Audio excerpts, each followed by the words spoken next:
오늘은 새학기 시즌을 맞이해서 전공생들에 대해서 이야기를 나눠볼까 해요. 아마 이번 주에 새학기라서 이제 다들 개강을 하고 입학을 한 걸로 알고 있는데요. 연극영화과나 연기과에 재학 중이거나 졸업한 분들은 오늘 이 영상이 큰 공감이 될 거예요. 그리고 이제 막 학교에 입학하는 분들, 오늘 영상을 보면서 앞으로의 4년의 시행착오를 줄일 수 있습니다. 또 학교에 재학 중이거나 졸업한 분들도요.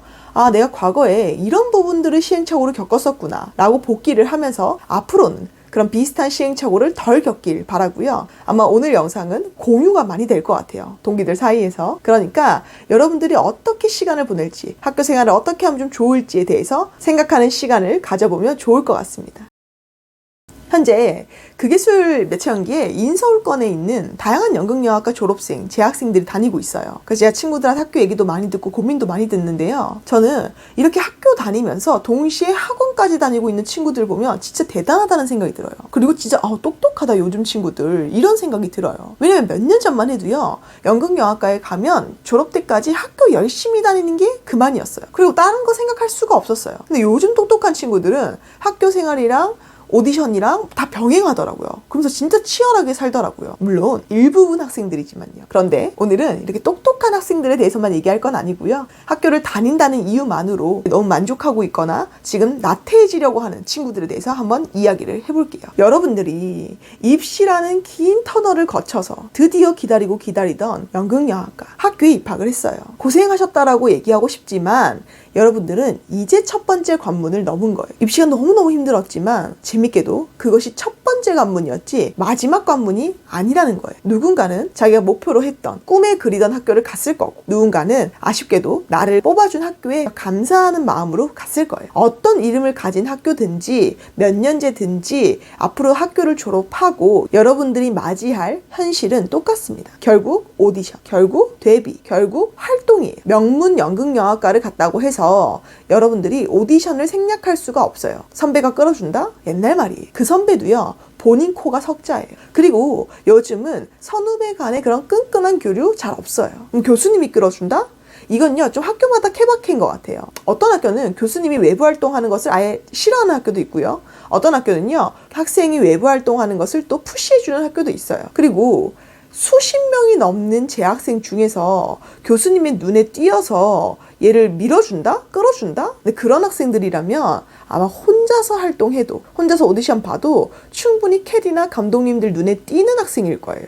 그리고 보통은 교수님들이 외부 활동하는 것을 안 좋아하죠. 괜히 활동한다고 막 이렇게 까불면서 학교 수업 소홀해지고 그러다가 콧바람 들어가지고 막 휴학한다고 그러잖아요. 왜냐면 학생들의 그 등록률이 곧 교수님의 실적이에요. 교수님 입장에서는 유쾌할 리가 없잖아요. 그리고 학교에 와서 제대로 배우지도 않았는데 막 활동부터 한다고 하면 교수님들 세대에서는 좋게 보일 리가 없어요. 교수님들 눈에 여러분들의 연기 실력이 너무 형편없기 때문이거든요. 저는 근데 이해는 합니다. 근데 제가 오늘 여러분, 입학생들, 재학생들 여러분들에게 해주고 싶은 말은요. 너무 학교를 믿고만 있지는 말라는 거예요. 다들 각자의 목적에 맞춰서 열심히 살아야 돼요. 학교는요. 학교의 설립 목적이 있죠. 교수님도요. 교수님의 목적이 있어요. 선배들, 그 선배들마다 각자의 목적이 있어요. 그러니까 여러분들도 여러분들만의 목적을 세우고 학교를 다녀야 돼요. 그냥 다니시면 안 된다는 거예요.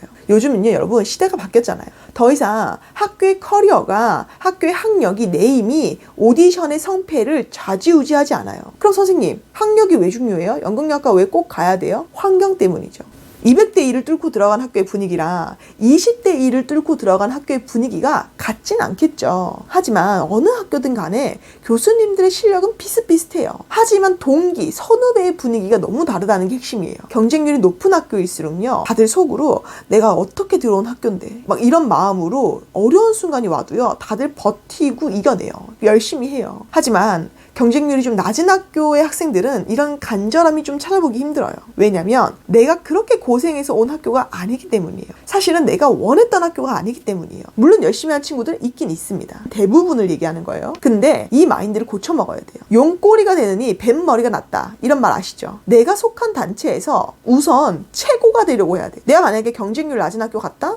그럼 거기서 장학금 받으면서 학교 공짜로 다녀야죠. 내가 원해서 온 학교도 아닌데 왜 내 돈까지 내면서 다녀야 돼요? 그 학교에서 하는 공연에서 주인공 무조건 해야죠. 그래서 내가 경쟁률 높은 학교에 갔더라면 쉽게 누리지 못했을 것들, 그것들을 여기서 누려야 돼요. 근데 다들 어떻게 하죠? 현실 불평불만하고 다 그 속에서 최선을 다하지 않습니다. 그러니까 배움도 없고요. 스스로 성장도 못하고요. 학교 다니면서 등록금은 다 내고 다니면서 딴 생각만 하는 거예요. 그리고 경쟁률 높은 학교에 간 친구들도요. 배우병 안 걸리게 조심해야 돼요. 제가 지난주 배우병 얘기했는데 물론 여러분들의 노력이 있었어요. 그렇게 좋은 학교에 가기 위해서. 그런데 운으로 왔다라는 마음으로 겸손하게 학교 생활 하셔야 돼요. 그리고 주변에 휩쓸리면 안 됩니다. 경쟁률이 높은 학교라는 건 전국에서 끼 있고 이쁘고 잘생기고 소위 말해서 어떠한 부분이라도 어떠한 구석이라도 잘난 사람들끼리 모여 있을 거예요. 그 중에는요, 집이 잘 사는 친구도 있을 거고요. 이미 회사가 있는 친구도 있을 거고요. 너무 이쁘고 잘생긴 친구들도 있을 거예요. 이런 분위기에 주눅 들지 마세요. 나도 이 학교에 온 이유가 있고 저들에게 없는 무언가가 나한테 있다는 점을 잊으시면 안 돼요. 결국 어느 학교에 있던지 여러분들이 사람 자체로서 매력이 있어야 하고 내가 어떤 연기를 해야 되는지 메타인지를 해야 돼요. 학교에서 다양한 동료들과 교류를 하고 연기 수업들을 들으면서 이런 것들을 깨달아가는 시간이 필요하다는 거예요. 그리고 학교에서 가장 힘을 쏟아야 되는 부분이요. 꾸준히 기본기를 연마하면서 나의 잠재력과 에너지를 최대한으로 확장시켜서 내가 어디까지 할 수 있는 배우인지를 테스트하겠다라는 마음으로 연기 수업들을 듣고 공연도 하고 그러셔야 돼요. 이제 막 개강도 했고 입학도 했는데 이제 부푼 마음 안고 학교 왔을 텐데 제가 조금만 더 찬물을 끼얹어 볼게요. 시대가 급변하고 있어요. 여러분, 한 살 한 살이 정말 중요해요. 새 학기에 들뜬 기분에 취해가지고 막 개강총회다, 신입생 환영회다, MT, 막 인맥 쌓기 이런 거에 취해 있으면요. 금방 중간고사 옵니다. 그리고 중간고사 끝나면 기말고사 금방 와요. 그럼 1학기 끝이에요. 등록금 400만, 500만 원 다 썼다고요. 1학기 종강 이후에는요. 여러분들의 그 입시 때 리즈 모습, 그 입시 때 가장 예뻤던 모습, 멋있었던 모습 온데간데 없어요. 살찌고 멘탈 망가지고 현타 오고 그런 모습만 남아있다고요. 그리고 방학 때 막 이제 오디션 좀 봐볼까? 뭐 해볼까? 해요? 절대 못하죠. 이미 몸이 다 망가졌는데요. 그럼 살 빼고 프로필 찍어야지. 살 빼고 오디션 해야지. 그러다가 또 2학기 개강하는 거예요.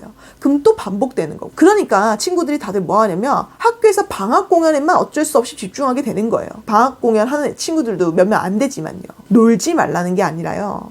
놀더라도 정신 바짝 차리고 내가 학교에서 무엇을 해내야 되는지 목적 의식을 잊지 말라는 거예요. 그러니까 개강에 들뜬 마음 진정시키시고 계획을 세우세요. 학교 생활에도 집중해서 공연을 할 건지 아니면 학교랑 병행하면서 활동 준비를 미리 할 건지 여러분들의 어떤 목적과 니즈에 따라서 정확하게 목표를 세우고 그것에 맞춰서 움직일 생각을 하세요. 그리고 지금 이 영상을 보고 계신 분들 중에 학교에 늦게 가는 분들도 있을 거예요. 이제 신입생인데 20대 중반이거나 솔직히요. 놀면 안 돼요. 학교 늦게 간 게 죄냐고요? 네, 죄인이라고 생각하세요. 남들보다 뒤늦게 선택했고요.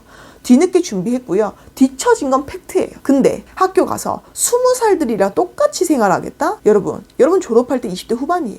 정신 차려야 되지 않을까요? 학교에서 하는 거 공연? 좋아요. 근데 솔직히 저는 한두 번 경험으로 만족하고 하루빨리 활동하는 걸 추천해요. 학교 다 졸업하고 그리고 나서 활동 준비하기에 여러분들 스스로가 나이에 대한 압박이 있을 거예요. 내 주변 사람들을 보면서 그들 분위기에 휩쓸리지 말고 내가 되고 싶은 모습, 내가 이루고 싶은 모습을 상상하면서 오늘 하루를, 내일 하루를 더 빡세게 열심히 사셔야 돼요. 그러니까 지금 주말이잖아요. 이제 개강했잖아요. 일단 한 주간 내가 학교 생활 어떻게 했는지 돌이켜보세요. 그리고 뭐 수강 신청 정정하실 거 있으면 하시고 계획을 세우면서 어떻게 내가 1학기를 보낼 건지 일단 그거부터 생각하세요. 2학기 뭐 내년은 생각도 하지 마시고요. 그러니까 제발 부디 이 개강의 뽕에서 나와서 정신 차리시고 여러분들의 목적과 연기 활동 계획을 똑바로 세우고 스스로 점검하시고 채찍질하는 시간을 보내시길 바래요. 학교에서는요. 그 누구도 여러분들을 간섭하거나 채찍질 해주지 않아요. 잊지 마세요. 다들 각자의 목적에 맞게 움직이고 있다는 거예요. 그래서 저는 꼭 여러분들이 특히 지금 1학년 분들이 이 영상을 보고 1학기를 잘 보내시고 방학도 잘 보내시고 2학기도 잘 보내서 나중에 저를 혹시나 만나게 될 때 선생님 덕분에 그때 시간 잘 아껴서 제가 잘 보냈습니다. 이런 말을 듣고 싶어요. 이 영상을 통해서 시간을 조금이라도 아끼시길 바라는 마음으로 제가 찍었으니까 좀 동기들과 친해지고 싶다라면 이 영상 보내주면서 야 우리 같이 열심히 하자. 좀 이렇게도 한번 해보시고요. 저는 다음 주에도 더 유익한 주제로 또 찾아오도록 하겠습니다. 수고하셨습니다.